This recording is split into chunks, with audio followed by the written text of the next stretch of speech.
Hey there guys and welcome back. K-Mac says, well, I have to commend you, Mario. You've made it this far, but I'll bet this castle that you can't stand a Horn of Ghosts for 60 seconds. I'll just sit here and watch you try. So, I got a bit creative with my boss battles here. This is hard and it doesn't seem like 60 seconds. No, it seems very long. So basically, ghosts randomly spawn and skeletons fall. You have to survive for just a whole minute while K-Mac watches you and thinks he's being funny. Yeah, I think there may be places in this that it's impossible to dodge, so you may have to try. Because it's randomly generated. There's always a horde of ghosts coming at that same speed from the bottom, but then there's an invisible thing moving up and down that spawns more on the sides, as well as skeletons falling from the top. So it's like you knew people couldn't just sit there while they all went over your head at the top, so you're like, nope, gotta put this constantly on the bottom, you know? Yeah. So, and then the skeletons falling, so you couldn't just stay in one place. Oh, you touched the very tip of his hair. So this is very difficult, I think. It is. It took me several tries to beat this. And K-Mac is quite dastardly. He is like sadistic. And like he just sends out. If he was like, what he should have done was been like shooting magic at you at the same time. Yeah, but bosses never go that, They heartless. want to give you a chance to win. Well, they kind of figure, if they go too hard, then they weren't being confident enough, Yeah. They can beat you. They don't need to go their hardest, A whole horde of ghosts he just wants to watch Mario suffer, Yeah, I mean, as if it wasn't bad enough trying to kidnap him and his brother when they were babies. I mean, now he's just got to put him through this. And he bet the whole castle, so I'm getting this castle. I don't know if we survive. It's gonna take some remodeling, but yeah. Yeah. Oh my goodness, that was skill. That was awesome. That was skill. You have to have skill to get through this. We gotta clean up the cobwebs and replace those old rotting beams and the curtains. Oh, I did it. Oh, yes. What? No! Now Well, keep in mind, plumber, that you'll be facing me in the next world. Ta-ta. K-Mac was like that, though. I'm kind of glad you added that. Because he kind of had that kind of snarky, like, I don't know how you call it, but he would give you pet names when he obviously hated you, This music was one of Evelyn Fisker's masterpieces. And I do believe it was her. Yeah. But one of the problems with this level is you will always be mad. I do not know why. Look at that, see that sprite glitch? It happens the most in this level. I think it's because Mario just realized he inherited a haunted castle and now he's gotta go face K-Mac later. He's just like, you know what? I'm mad about this. There are like piranha plants here, but they're waterlogged. Oh, yeah. Because this is so much of a rainy area with all this. It's waterland. Yeah, not desert land. By the way, if you're wondering what we're referencing so much, that's a cartoon, a glitch in the Super. Whoa, what on earth? Whoa. Okay, it's a glitch in the Super Mario Brothers 3 cartoon series where they how does it exactly work? Ludwig. Okay. Sneaky, lying, cheating giant ninja Koopas. Yeah. They're plotting which area they're gonna take over next, and the Koopalings are like talking and. Roy is called Bully in that one, and he's got a really deep gangsta-like voice, and he's supposed to say Waterland in that voice, but then it makes kooky Ludwig talk instead of him, so he's just, like, Kookie's got this really deep voice, like, Waterland, and then right after that, Larry or Chi-Chi's like, Desert Land! So we always say the Waterland and Desert Land because of that one little message. That stuck out to us, that he talked in his voice there. It was funny. Yeah, so... Oh my goodness! I'm on a roll. I just got a tale into my head about water. Water! Waterland! Oh, wow. So, you ever have those... I think every kid had these. They would like these grow in the water toys that would like grow in the water. In the water. They like lived up to their name. Yeah. So like you could put them in water and you could put them in a cup for like a week and they would grow. It's basically like a little sponge kind of thing. And they would reach their full size and it would show you on the package what their full size was supposed to be, and it was really cool. I got like a horse one that was like supposed to be like Flicka kinda. Yeah, we said it looked like Flicka because we watched that movie with our grandma, and then every horse from that point on was Flicka. Yeah, I mean, you gotta be realistic. They probably all were. But anyway, and I had other ones like a dinosaur. Yeah, I was like, the whole store was a dinosaur. Anyway, so I had all these things, and one I remember in particular was like I had frogs, but the one that stuck out the most was this iguana. Yeah. It was like a full-on lizard from the Galapagos, man. Because that was the one that you were going to see what limit it could reach. All those I was like, you know what? You take him out after a week like you're supposed to. You're a good boy. Not this time. It's like, you know what? Yeah. I'm gonna put this thing in a one of those Glad containers, one of the biggest sizes. You ever get one of those containers that's like little? No. You get a big one? No. You get the biggest plastic Glad container. Don't get mad, get Glad. Yeah. The biggest one. Mm-hmm. And I got that and I filled it with water, and by the bathtub, just so it wouldn't bother anybody, I filled it with water from the bathtub. I put that thing in there. Over the next month, that iguana was my pride and joy. As it grew, it swelled in size to suit your mood. Twice the size of what it says it was supposed to on the package. This thing was huge. Yeah. It just kept getting bigger, and I was very proud of it. And it. Didn't you move it to one of those big, tall pitchers? Oh yeah, eventually I had to move it to a pitcher. Yeah. Like, because it was so tall, and it was like, I'm not kidding, it was getting near probably like 8-9 inches. What? From that little thing, and I was like, this was a good one. I don't know what company makes these, but these were good. So, you know, this was really cool. I was testing the limits of this, and I was like, you know what? I'm probably gonna have to end up like filling the bathtub up and just leave it. And see if it fills the whole thing. Yeah, I'm the kind of kid who grew up on stories like Clifford, the big red dog, and if you love him enough, he'll grow. What's the other thing where they had to put him in a bathtub? What thing did they have to put in a bathtub? Oh, that was the Scholastic edition Alphonse. That one. He was supposed to be like a tadpole, everybody thought, but... Oh my goodness, I love that story! But it was actually a Loch Ness Monster. Because his grandpa from Scotland sticking sent His to him. uncle. His grandpa! His uncle. I'll prove you Alphonse. So we gotta read that story again now. Anyway, I was inspired by stories Watch like it that. Anyway. Yeah, they also had a video of it. So, and I was like, this thing is gonna grow, and I'm gonna start my own lake for it. I'm gonna release him into the ocean. When the ocean gets too big, he can swim off into space. It's gonna be amazing. One day, I was taking a bath. I'm gonna call him Iggy, because Iggy the Iguana. Iggy the Iguana. Best friends, okay? He was right next to me. I kid you not. I heard an odd sound. I saw. You keep on doing too well.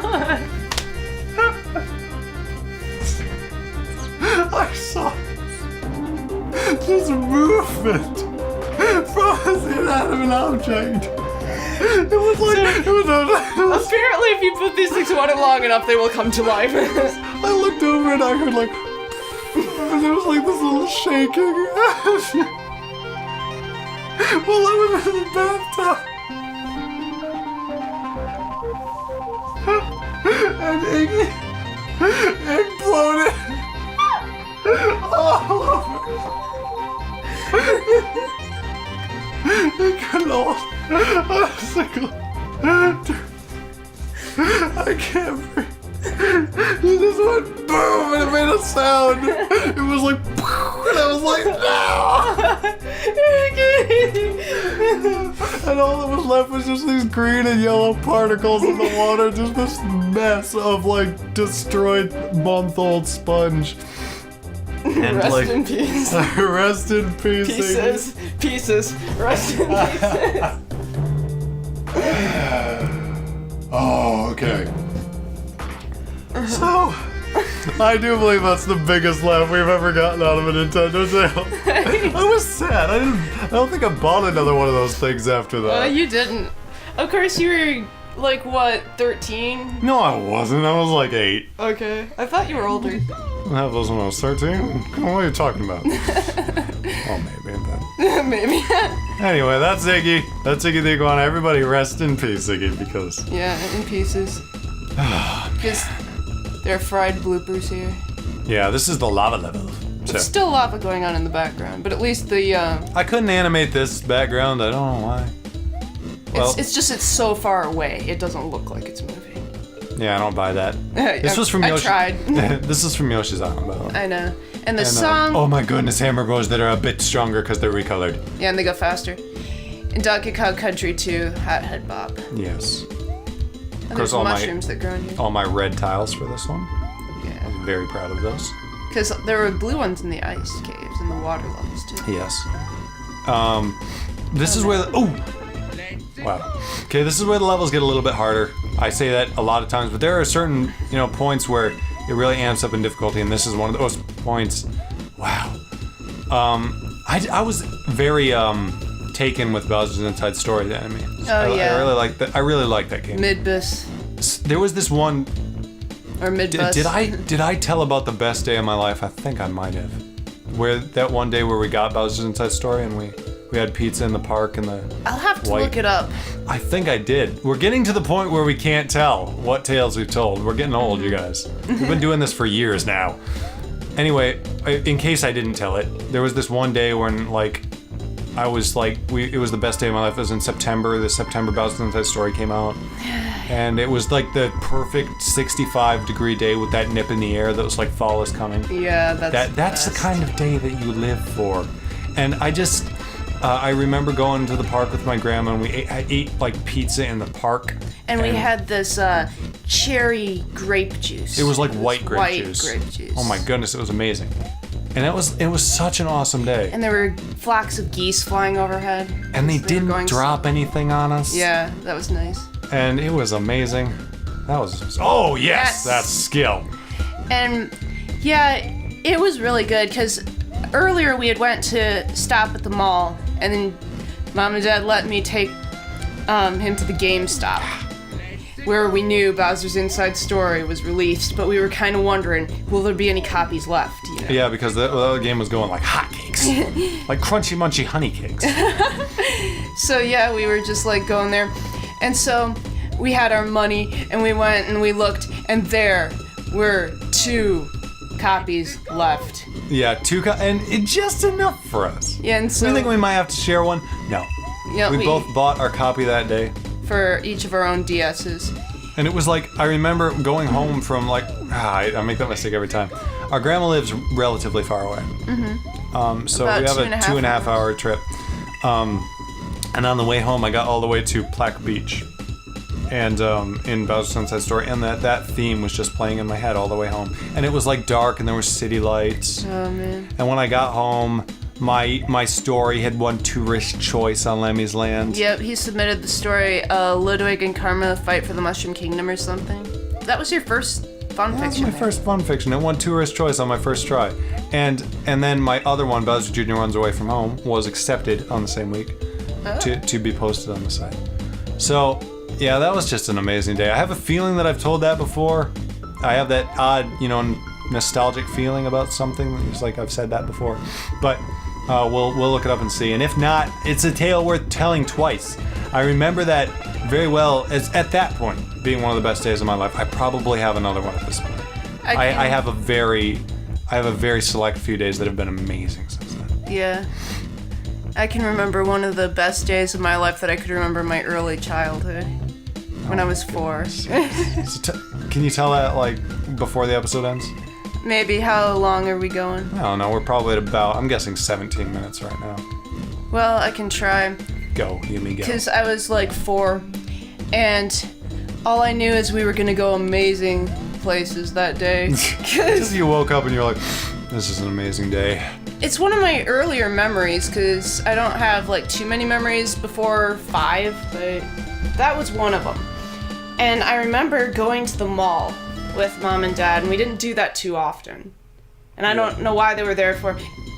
And this isn't where we were living now. This was before Flash was born and when we were in a different house and everything. Yeah. But yeah, we went there, and I met Birthday Bear. Apparently, Birthday Bear appeared on commercials sometimes. Oh my goodness, he was on TV. Well, he didn't ever talk or anything. He just appeared at the end of this, lady talking about something, and he'd, be there and wave about something. I don't know, but... Yo, Birthday Bear. Anyway, Birthday Bear was in the mall, and wow. I got to meet him personally. Whoa. And I went up to him, and I said, "Hello, Birthday Bear," and he waved at me. Whoa. Just like in the commercial. Yeah, I went up, and I hugged him, and he gave me a hug back, because I had seen other kids before I got to him, hugging Birthday Bear, and he'd hug him back, and so I got to hug Birthday Bear, and that was awesome. But more than that. At the same mall, I got a balloon. Ooh. And I loved that balloon. It was a kind of a purple-ish balloon. And Oh, those are the best. and one that floated up in the air. And Oh, not those like down balloons. The yeah, up it's balloons. the up balloons. Yeah. Those are the best balloons you could get as a kid. Unless you let go. And so that would have been a good enough day right there. Okay. But then we went to this restaurant, and I don't even remember fully what it's called, but I think I remember Kid Zone something. Kid Zone. And it was the best place I had ever been to. And I wish we could go there again, because I would like to see it now. But I went there, and I can remember we were talking about, maybe I'm wrong about it being a restaurant, because I don't remember eating food, but I think we were going there to eat.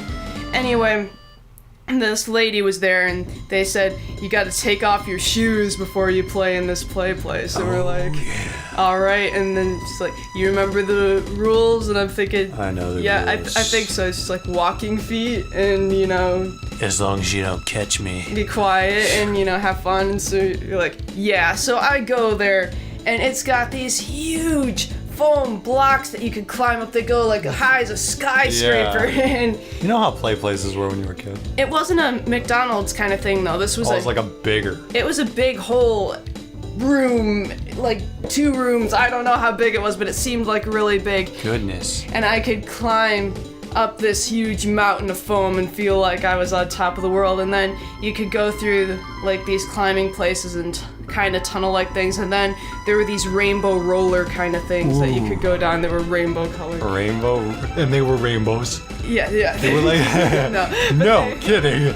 I could roll down them. It was kind of like a conveyor belt kind of thing, and you could just... I remember that was the best. Every memory we have in our heads of play places at restaurants or places like these, they were always very dangerous. Yeah. And I don't know how they allowed them, but Going anyway. to play places was fun. And we'd always pretend like going through the pipes was like going through Mario pipes. Oh, and yeah. down the slides. But anyway, that was the best day. And, you were kind of bummed when it was time to go home, but you're like, it's been a good day. But there's that feeling where you're just like, I've had the best day ever, and it doesn't stinking matter if it's over. I'm gonna smile because it happened. And I remember distinctly, like, at the end of that day, after getting tucked in, lying in my bed and reflecting on it and seeing my balloon floating in my room over and across from my bed, and I'm just thinking, goodness. this was the best day ever. I got to hug Birthday Bear, I got a balloon, and I went to the best play place. And that was my best day ever when I was 4. Wow. That's gripping. That's tearjerker. Next time, we're going to be continuing this in a level that is called... Oh my goodness! No! I'm not dying here. Okay. That guy scared me half to death. Vibe ruined. I forgot that guy was there. Let's go! No. Yes. Hate this level. So, I have more stories, you guys, about even better days very recently. And they were stinking awkward. And we're gonna tell them soon on Nintendo Tales. See you guys then. See ya.